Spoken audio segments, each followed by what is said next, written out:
Nelsonville Public Library, the League of Women Voters of Athens County, is always pleased to be able to provide these kinds of forums for you. We have a timekeeper, Mary Costello, here. We have Catherine Jellison, who, if you have a question, raise your hand and wave them, and she will get them for you. People reviewing the questions, Beverly Flanagan and Linda Parsons, and of course, our moderator, Ellsworth Holden. The League of Women Voters is committed to providing opportunities for the public to learn about candidates and issues so that voters can make informed decisions. One of the ways we do that is through our candidate forums, such as this evening. Tonight we have the opportunity to hear from the two candidates vying to be the Democratic candidate in the November general election for the 94th Ohio House District. Sarah Grace and Eddie Smith. I appreciate your willingness to come and answer questions and help voters know who you are. And whichever of the two wins in the March primary election will be running in the general election against the Republican candidate. That candidate is running unopposed in the primary. Often we go to the polls, we see on our ballot judicial candidates we've never heard of, and many people just simply don't vote for them. So there is a website, you can go and you can find out about who's going to be on your ballot. Call upon Eddie Smith for opening statement. My name is Eddie Smith. I'm a proud Democrat running for Ohio's 94th State House District for state representative here for Southeast Ohio. I want to thank all of my supporters for all their hard work during this campaign. And we're about to hit our 1,000th door in this campaign, and that's something I'm quite proud of. For those of you who don't know me, I actually grew up in a small river community north of Marietta called Martins Ferry. And growing up in Martins Ferry, we didn't have much. We lived in low-income public housing most of my life. We depended on food stamps, and I was one of 8 kids. Martins Ferry was a community where most of the jobs revolved around fast food restaurants, revolved around dollar stores, revolved around gas stations. These are minimum wage jobs that don't give much back to the employees, and these are businesses that don't give much back to their community. Well, I'm truly thrilled to be here in Nelsonville tonight because I see Nelsonville as a model in Appalachia and Southeast Ohio for community development. Because Nelsonville is a community that has identified what its assets are in the region, culturally, historically, and it has centered its economy and its community around those. Now Nelsonville is having some challenges with its budget. And if we have time and if folks are interested, I'd like to discuss what I think is happening at the state level that's driving some of those. I think it's important to recognize the role that Nelsonville plays here in Southeast Ohio as a leader and a model for community development. I'm thrilled to be here next to Sarah Grace, informing all of you about our platforms. I look forward to your questions, to talking about the issues. Thank you very much. Thank you for coming out this evening. I'm so grateful to the League and the library for hosting and organizing and publicizing an event that gets people involved in the democratic process.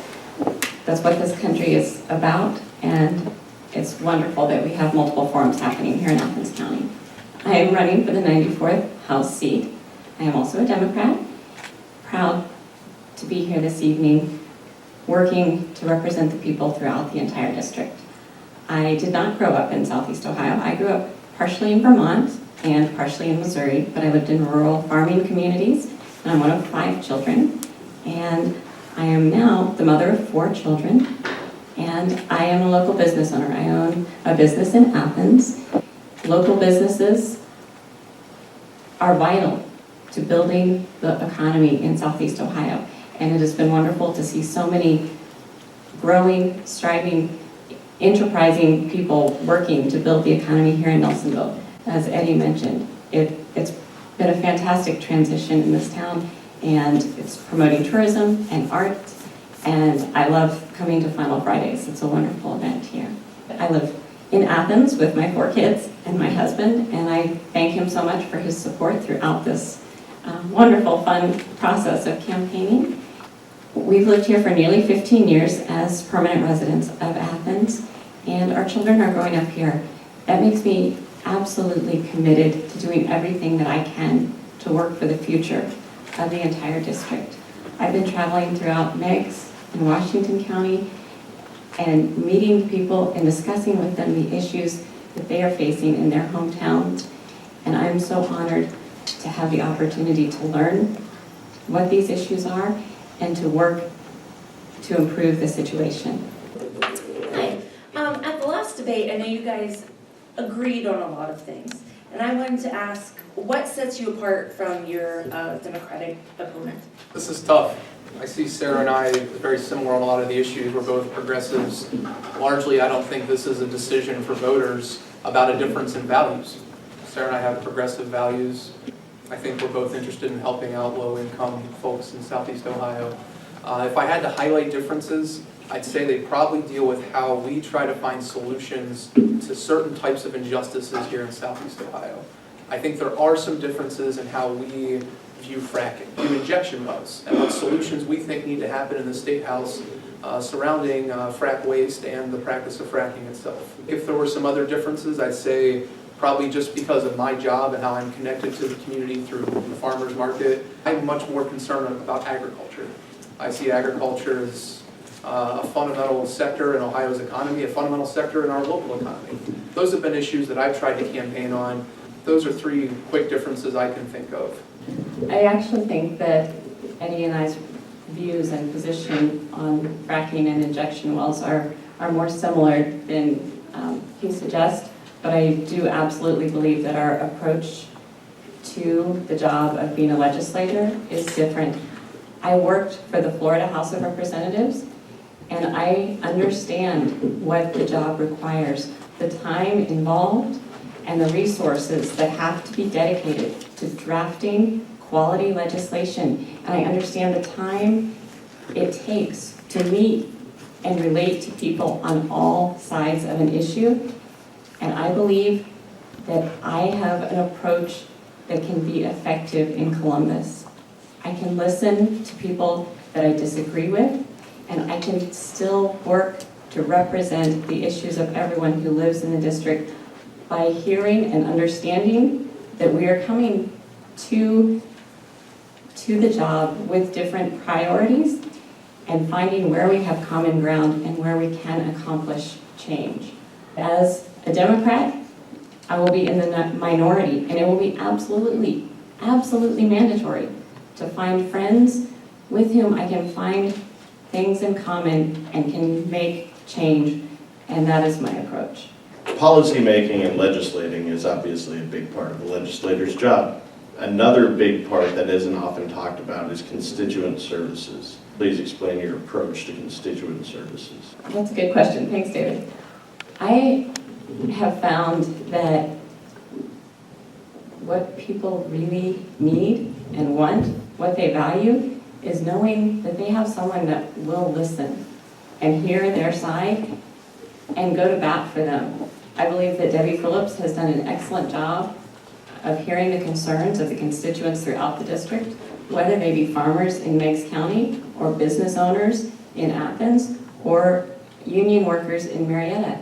They all have different areas of concern, and it would be my goal to hear and do the best to represent them on their concerns, but also to take calls and make calls on the behalf of the constituents to help them with whatever the issues are. If they need help at the state level with something or at the county level, I will reach out and work with the local elected officials and any other members of the State House to represent the issues and concerns of the constituents. I'd like to go to as many pancake breakfasts as possible.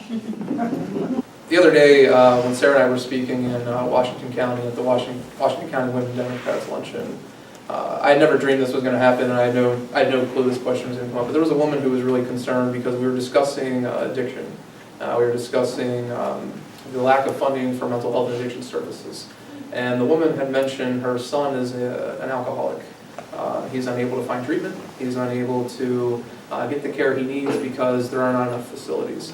And so she just asked if anyone could help her, and I took down her information. I worked with Representative Debbie Phillips. She's been a great resource. Ken Butler has helped out with this, Keller Blackburn. I agree with Sarah, a big part of the job is helping constituents and everyday citizens navigate the landscape of government services and programs.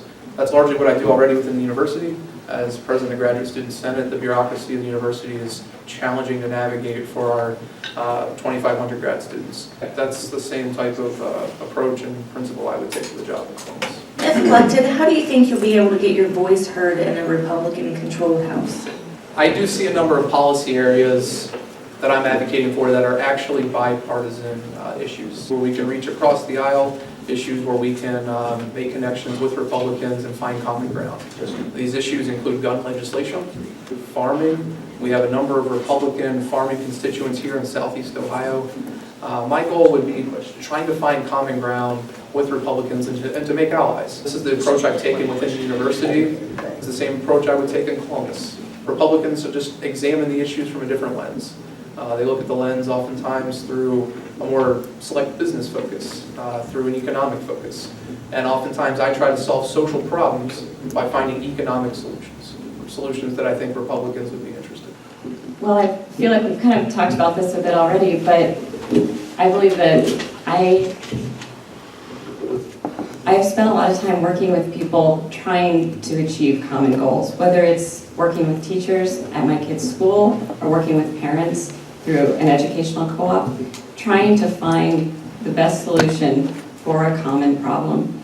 And one particular issue that I know has bipartisan support and that I think could make a huge difference throughout the district and would be a project I would focus time and energy on, is bringing reliable broadband service to the entire district. It's vital for economic development, for education, and for bringing people to our communities. It factors into where people want to live, whether or not they have reliable broadband service. And I know that that's something that I could work with people on both sides of the aisle to gain support for. And mostly I would focus on building relationships, and I believe that I have the skills and the temperament necessary to do that. And I also am going into this well-informed about what the current climate is and what bills are being presented and planned by the current representatives. Treasures and landmarks and events. It can be quite charming, but it faces some struggles. There's some economic struggles, there's some infrastructure struggles, there's some building struggles. What resources do you think you could bring to bear at the state level to help Nelsonville reach its full potential? Key thing that needs to happen at the state level is that local government funds need to be restored to the state governments. In recent years under Governor Kasich, there have been drastic cuts to local government funding, and communities are then left in the position of either eliminating services, particularly fire, safety, building infrastructure maintenance, or raising money through local levies. And that is absolutely unjust, and it has hurt many, many communities throughout the district. And I would make it a priority to restore the local government funds so that those services can be provided without having to raise the money through local levies. Additionally, I would like to work to bring more funding for tourism and expansion of the arts programs. I think Nelsonville has started wonderful, wonderful endeavors emphasizing artistic products and artistic adventures and experiences, and the tourism with the train. I think all of these are wonderful, and I think if we could get more advertising and perhaps grant funding or designated funds to spread that throughout the information about those options throughout the state, that would really help the local economies. My answer is going to be very similar to Sarah's. The local government fund has been abhorrently depreciated. If we rewind back to 2012, the local government fund lost 17% of its funding from the general revenue fund. Then you move to 2013, it lost 40% of its funding. Across those 2 years, that's a 57% drop in the revenues that go to local communities to fund the building infrastructure you mentioned, to fund police forces. It's evidenced locally when you have Nelsonville debating whether or not to lay off part of their police force or to put them on part-time. Problem with this is Governor Kasich famously said back in 2014, local governments can cope with the cuts, and he's completely mistaken. As I said before, a large part of this job is not just legislation, it is a budgetary job. In the first 2 months taking office, the governor will drop off that executive budget, and our district needs someone on the finance committee to make sure that we're going to continue to get the funding we need in Southeast Ohio, to make sure local governments continue to receive the revenue they need from the local government fund. So yes, I plan to go to the State House to serve on the Finance Committee and to help Southeast Ohio. Now we'll turn to questions from you in the audience. Several years ago, former Governor Strickland proposed his evidence-based school funding model that promised to greatly increase state funding to many districts. However, the plan was estimated to cost an additional $3.1 billion per year if it had ever been fully phased in. Do you support returning to that model? And if so, would you meet the funding requirements with higher sales taxes, with higher income, state income taxes, or higher property taxes, or some other source of revenue? So yes, I've spoken before about Governor Strickland's evidence-based funding, which provides funding to schools based on their test performance. Underperforming schools receive the resources they need to make sure that there's an equality of education for schools throughout Ohio. This is in stark contrast to Governor Kasich's current fiscal neutrality model. I absolutely think we need to go back to Strickland's model. It is costly, but the costs are worth it. And I believe the costs should be sourced from income tax. They should not be sourced from sales tax. Sales tax is a regressive tax. It places a relatively high tax burden on low-income and middle-income families. It should not be sourced from property tax. We already have to have our communities at 20 mills or higher in our property tax district in order to have Governor Kasich's funding a state grant aid from Columbus. The revenue needs to come from income tax. It needs to come from Ohio's wealthy tax brackets, from its millionaire class.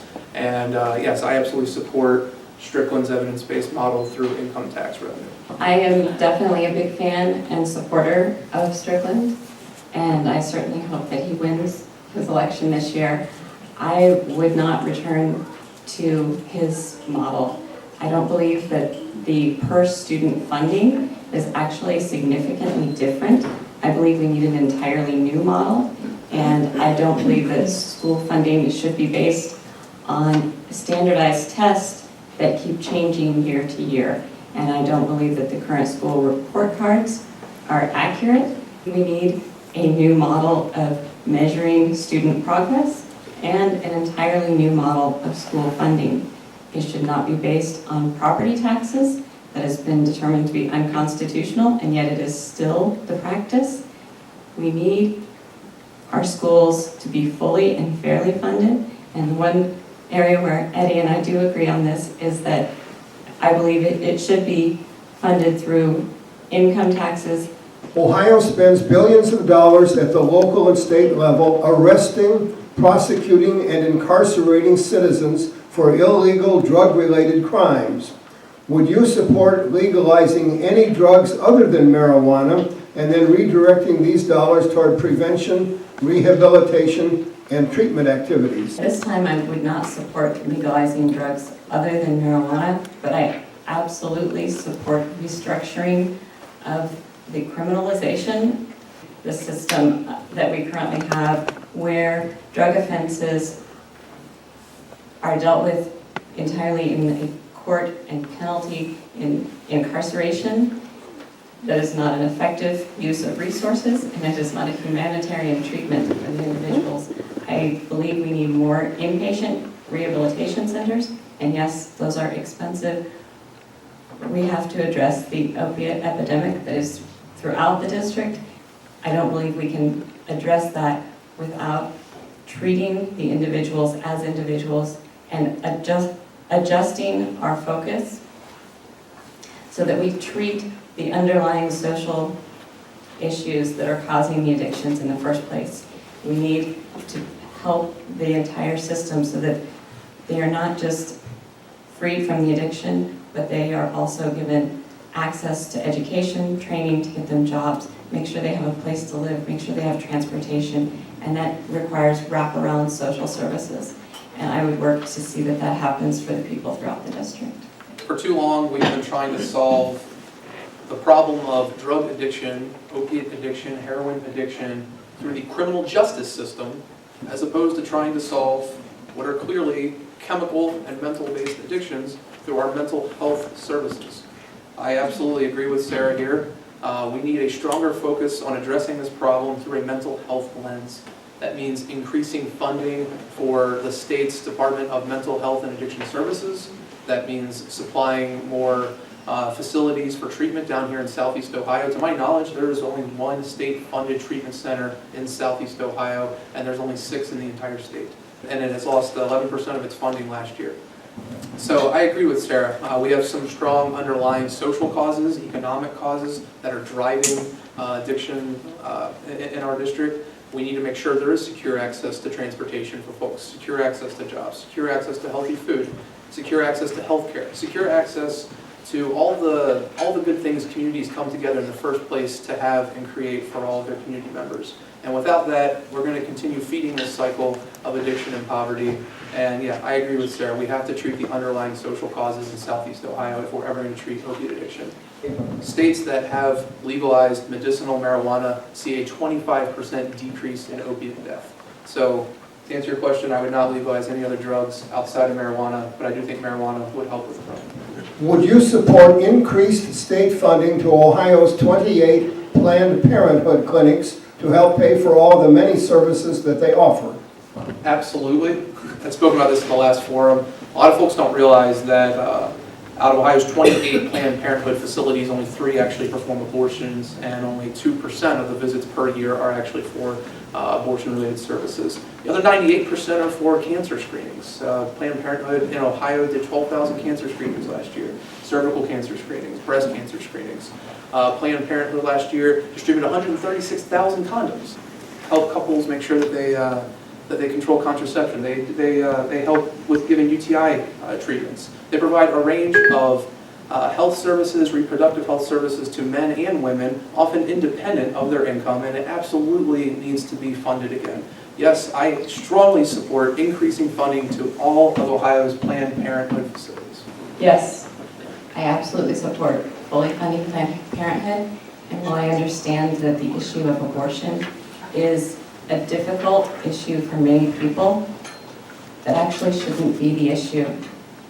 It is legal, it needs to be safe, and we need to protect all women, men, and children by providing them safe, reliable, affordable access to health care.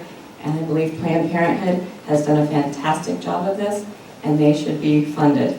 32 states, including Ohio, continue to have prevailing wage laws on the books.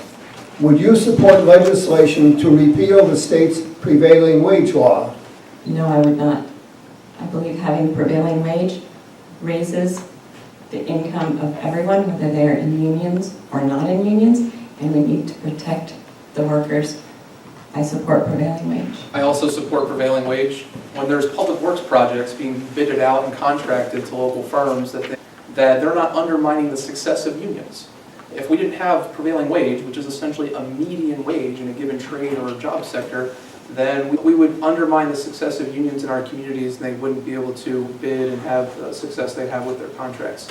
Additionally, this ties into right to work. If Ohio becomes a right to work state and the financial stability of unions is dissolved, unions will not be as successful at bargaining for higher wages. Then the median or prevailing wage in all job sectors will fall.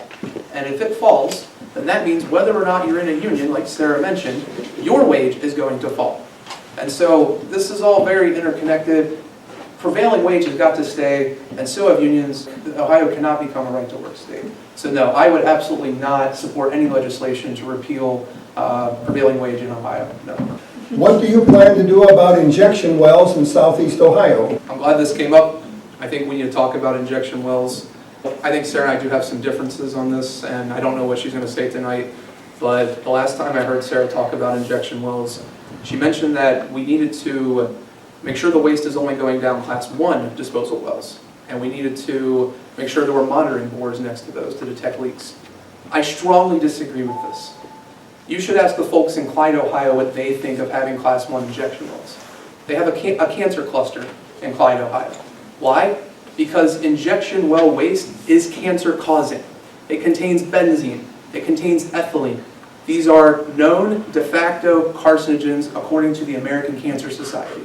They are coming to Southeast Ohio by the million drumload. This has got to stop. We cannot continue to bury cancer-causing waste in our communities, in our backyards, class 1 or class 2, or any other type of disposal well. I say absolutely not. And there are allies in the State House right now. There are counties in Ohio who have passed moratoriums on new injection wells. We have opportunities to work with allies in Columbus who have had it with injection wells in their communities. There's strong support for this. I say absolutely not in Southeast Ohio. I believe that we need to increase our regulation of the oil and gas industry and of injection wells. I believe that by doing so, the practice will diminish. I do not believe that a ban would have enough support to gain traction in the House of Representatives. But I believe that increasing the regulations, for instance, requiring that the waste be deposited only in Class 1 injection wells. Class 1 wells are designed for hazardous waste. They have monitoring wells. We can require that tracers, benign tracers, be added so that if there is a leak, it can be readily and quickly determined where it originated. And we need to increase the cost. If companies are willing to truck their waste from as far away as Texas to Ohio, then clearly Ohio is not charging enough or making it difficult enough. So if we increase the restrictions, which I believe there is support for in the House, if Debbie Phillips is currently working on a bill to do just these things, if we are able to do those things, then the practice will diminish and then we can work further. In the last debate, neither of you took a stand on the issue of the earned income tax credit. Do you have an opinion now? I'm sorry to say that I have not done research on that in this, the time lapse, and I did receive the email with the link. I've been busy knocking on doors, and I apologize to whoever asked the question this evening, but I will research that, and I will put a statement on my Facebook page this week. I want to be a strong legislator, but also a good listener. I also received the email, and I remember looking into the issue on earned income tax credits. Earned income tax credits in Ohio are currently only allowed 10% of the total amount of the credit to be refunded to individuals.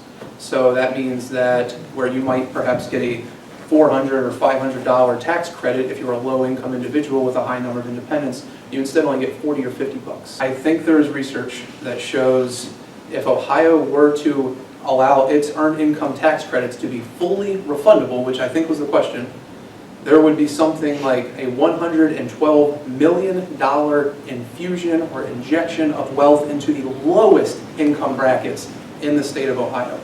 I absolutely support this, having researched it since then.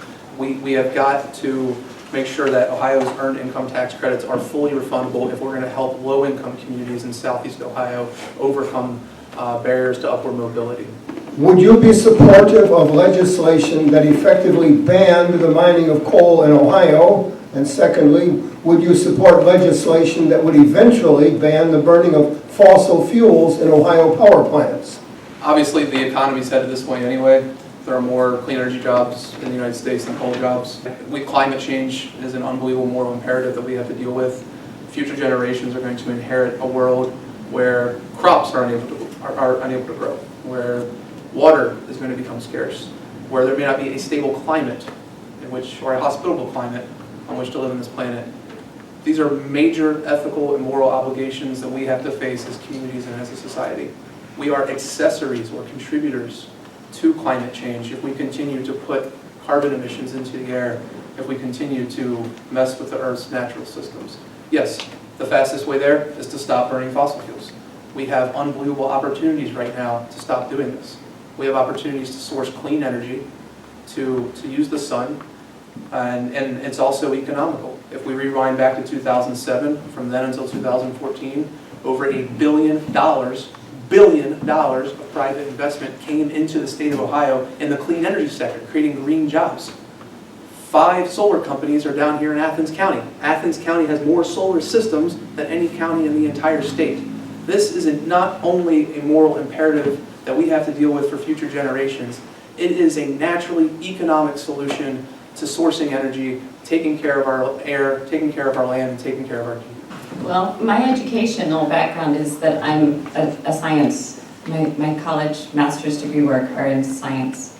If I allow myself to, I lay awake at night and worry about what is happening to our world, to our climate, and what sort of a planet we're leaving for our children. But also, as a parent, I found that incentives work better than bans or threats. I would focus, rather than on banning the behaviors or the actions that are negative, on creating as many incentives for positive change. I said in my initial press release back in November, clean energy is clearly the future. That is where our country needs to be going, and we need to bring back as many private and public supports and incentives to move that direction as we can. What do you plan to do to help farmers in Southeast Ohio? Well,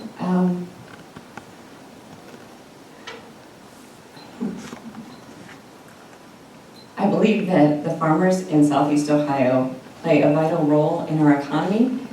It's not just in the providing local food for the people who live here and responsible care of our environment. They bring dollars to our local economy.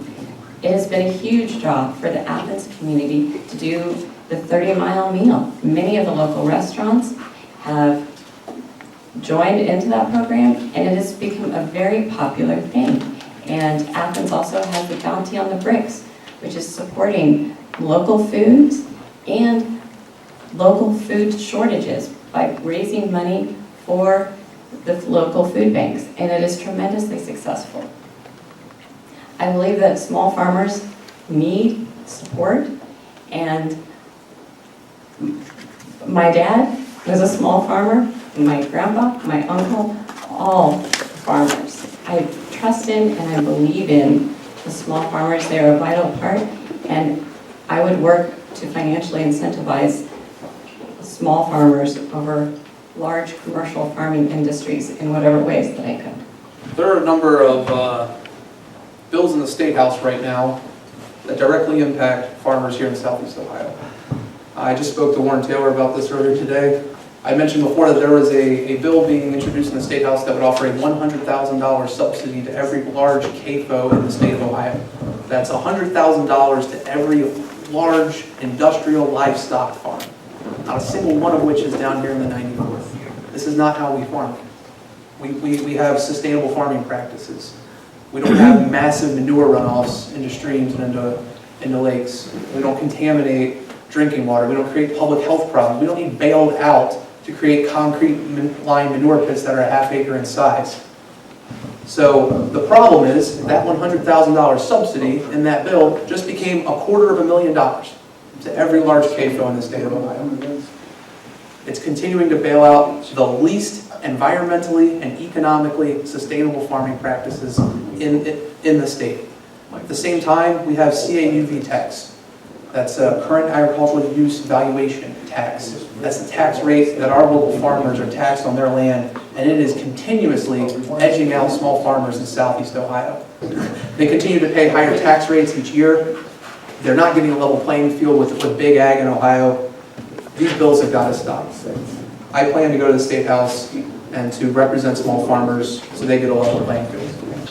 Do you support or oppose legislation to prohibit illegal immigrants from receiving welfare benefits? I absolutely do not support any legislation that would prohibit welfare benefits to any person at all, independent of their legal status in this country, their race, their ethnicity, their gender, sexuality, religion, or any other social attribute we could ascribe. No, absolutely not. No, I would not support legislation that would ban the use or access to welfare benefits for specifically to illegal immigrants. What is your vision for the 94th district? How will you succeed in this vision? My vision is equality.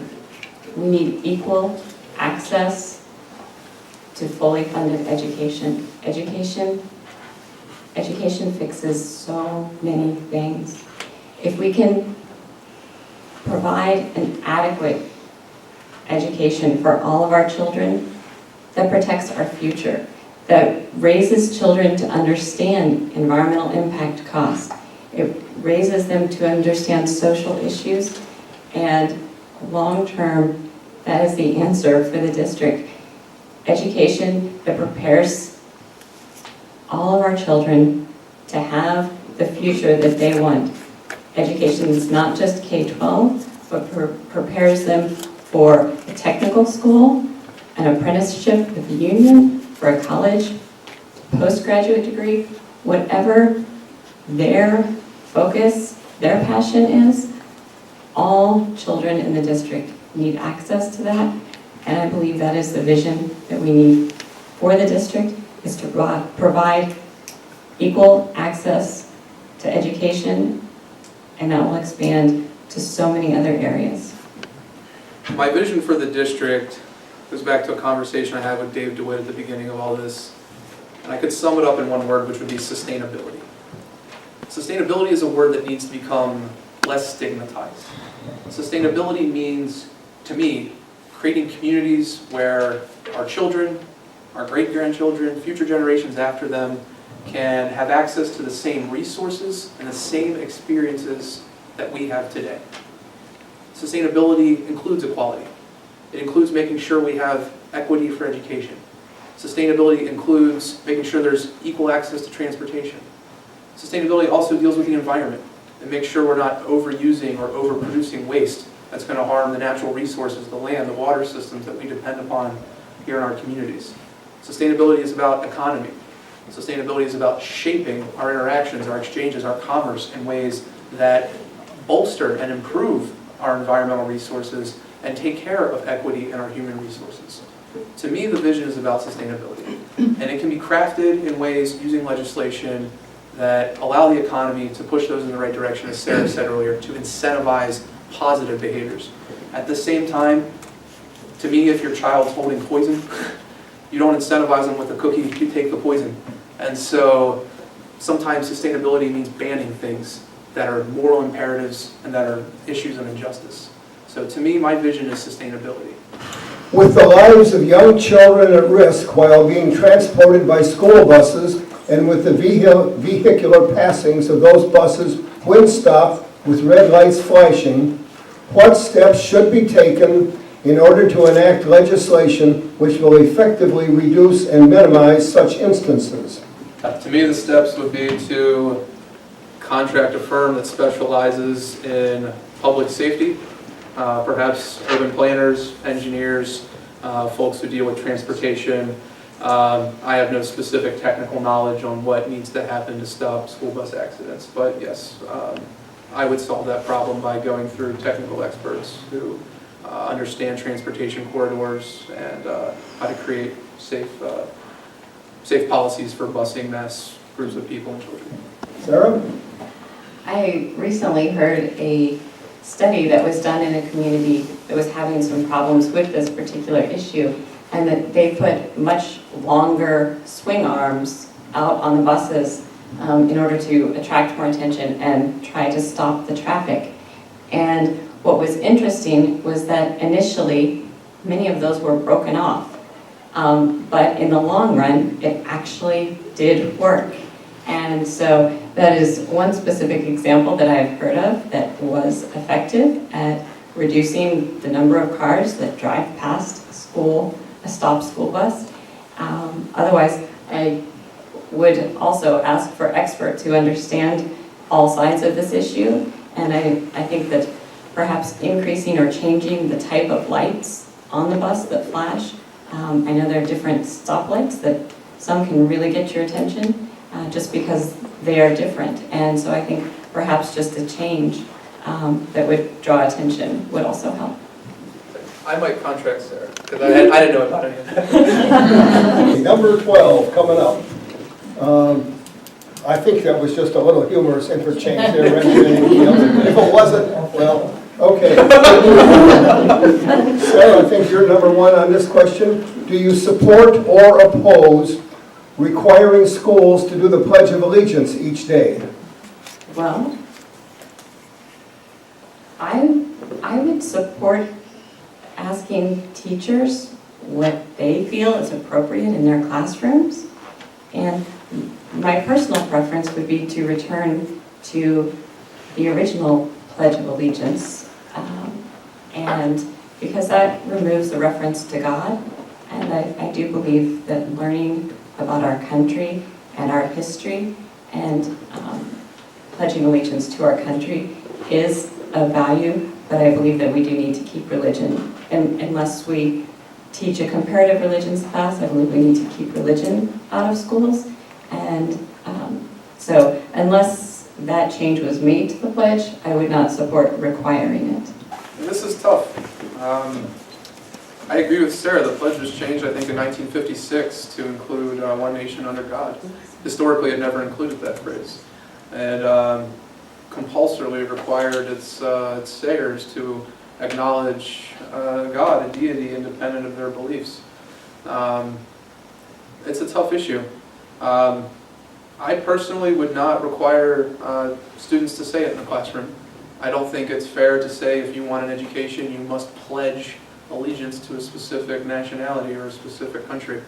I do say the Pledge of Allegiance, but no, I don't think it's fair to obligate that on anyone, specifically if we are having questions about illegal immigrants or their children who need an education and shouldn't be placed in this moral or national identity crisis. Thank you. Here's the next question. As you may know, Vinton County is a food desert. How do you plan to address this? Yes, several months ago I visited the Southeast Ohio Food Bank run by HAPCAP, by Katie Schmitzer, and one of my buddies here actually works for the Southeast Ohio Food Bank. But yeah, I was actually shocked to learn that it's not just Vinton County, all counties in Southeast Ohio have de facto food deserts. They have communities and residences that meet the federal the federal definition of being in a food desert. One way I think we could solve this may not be the most economical solution, but again, we do have certain moral imperatives that we have to meet, is by creating a state-funded grocery store in Vinton County and in other food deserts. The stores don't develop there because there aren't sufficient populations to continue to stock the shelves to keep a surplus of goods, and so the store would have to operate at a loss. It would have to be subsidized. But if we all agree that all community members, independent of where they live, all children, independent of their geographic location or income, should have access to healthy food, to nutritious food, to fresh groceries, and not just gas stations and dollar store food, then I think maybe we all agree that it's okay to subsidize a state-funded grocery store in Southeast Ohio. So that would be one solution. That would be one way I might approach the problem. Thank you. Sarah?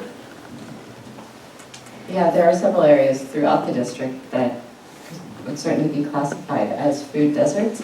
And I think that something that could help throughout the district is encouraging the use of locally produced, healthy, fresh foods in all the school lunches. And that's something that Athens City Schools has been working toward.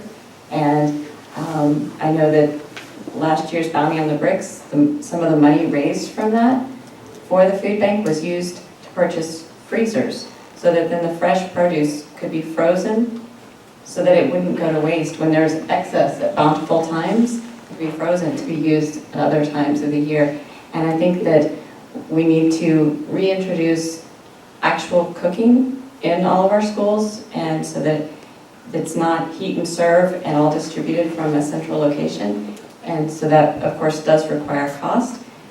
But if we have cooking of as much as possible fresh, locally provided foods, that not only helps the local farming economy, but it improves the diet of the children when they are, so to speak, a captive audience.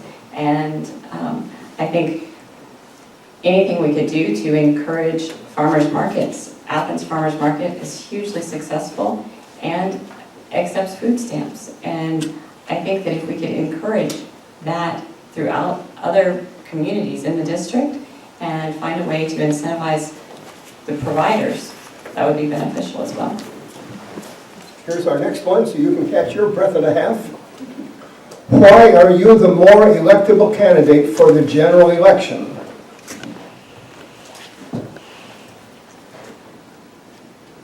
The Ohio House Democratic Caucus recently made the decision to endorse me in this campaign. I am honored to have their support. I have faith, confidence, and respect in our local officials. The Democrats are in the minority. The folks that work to represent the Democrats throughout the state in Columbus, they work hard.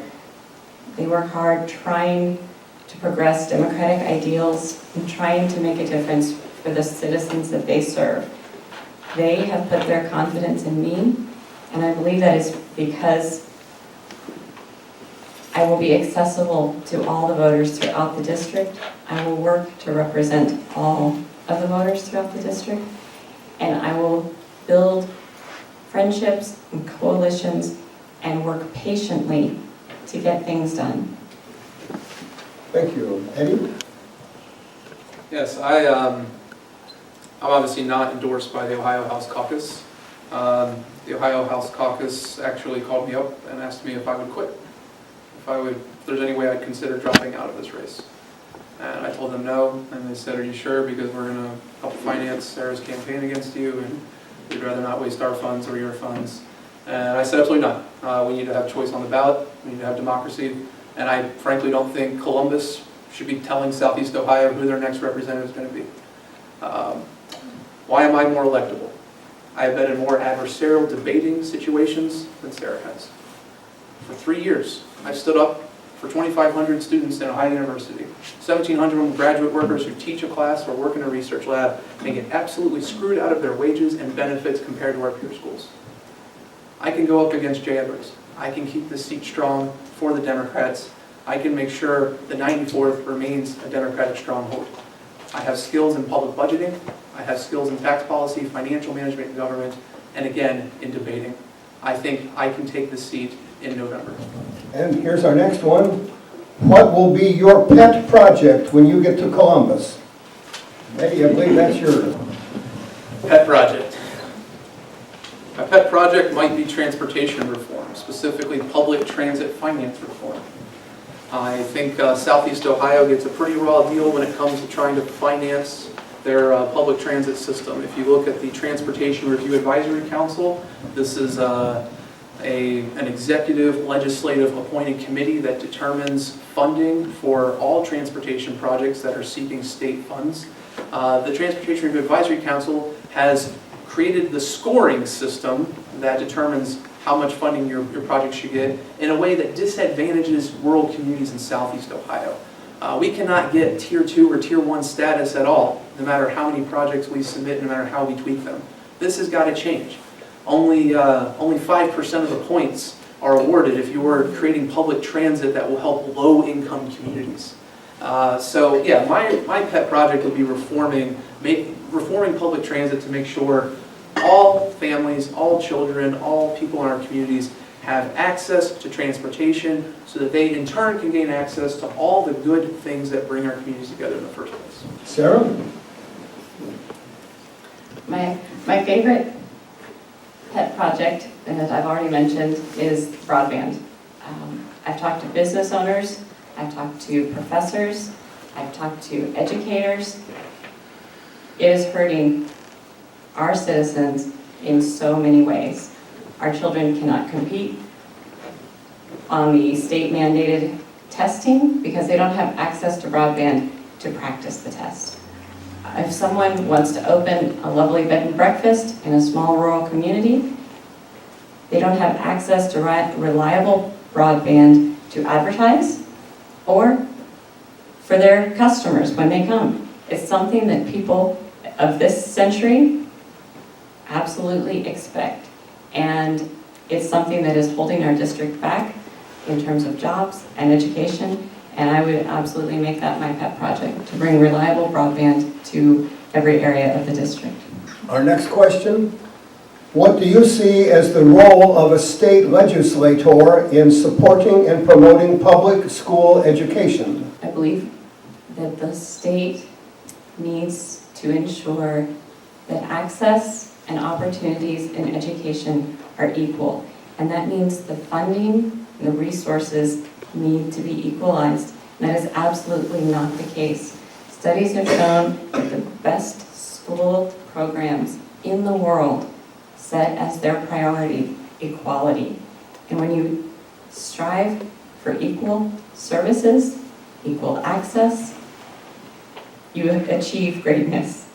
So I would work for that. I would work for the children who live in the poorest districts to have the same opportunities as the children that live in the wealthiest districts, because that is what they need to be able to compete wherever they want to live.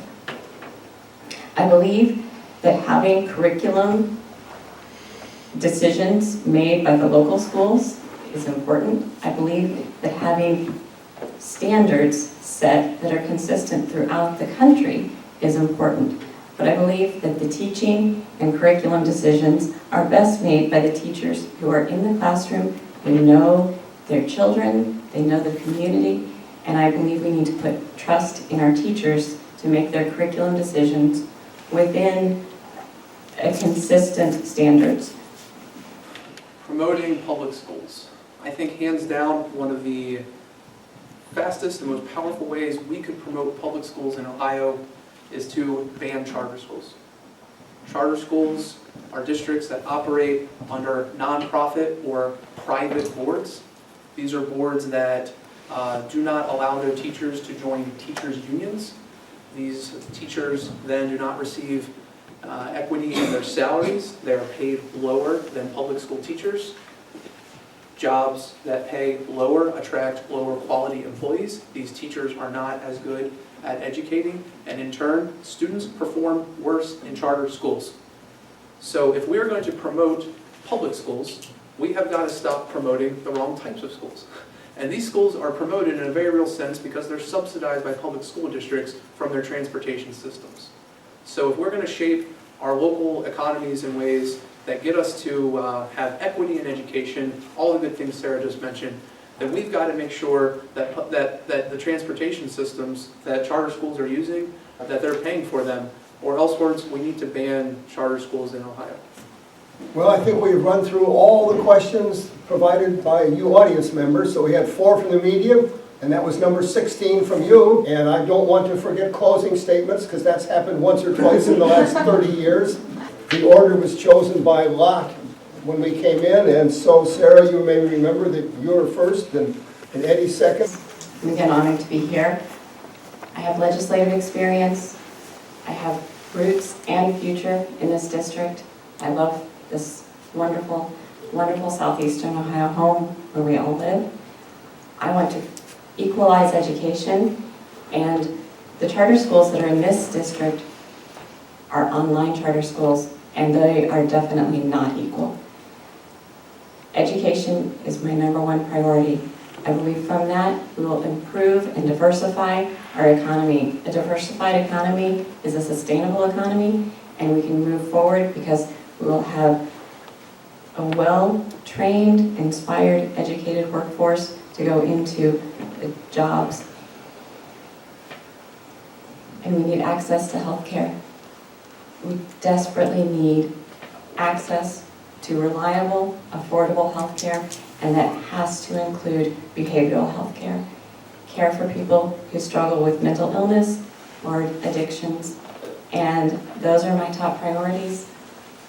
I look forward to working with you. I want to again thank the Athens County League of Women Voters for hosting this forum. None of this would be possible without their hard work. I'd like to also thank the news media again for covering this, and all of our supporters here. I want to remind folks that this debate that's coming up against the Republicans is a debate that's going to cover a lot of territory. It's going to cover a lot of bipartisan issues. I have a fair amount of adversarial debating experience. I've gone up against a number of administrators who control a $440 million budget. They often don't want to give away policies that involve millions of dollars in benefits for any members of the university community. I've served on the University Budget Planning Council, where we manage that $440 million budget. I have actual public budgeting experience. I've been to the State House before this race began. I'm involved in our communities in a number of ways. I work at the Athens Farmers Market, representing Shagbark Seed Mill. I serve on the Athens County Energy Task Force under the Athens County Commissioners. I serve on the Athens Transportation Task Force under the Athens City Council. I also volunteer and help out with Upgrade Athens County with some of their projects. I absolutely believe I am the stronger candidate to put in the ring with Jay Edwards and to keep this seat secure in November for the Democrats to make sure the 94th remains a Democratic stronghold. I look forward to engaging with all of you on the issues. If you have questions, please contact me after. I'd love to link up. I'm asking for your vote.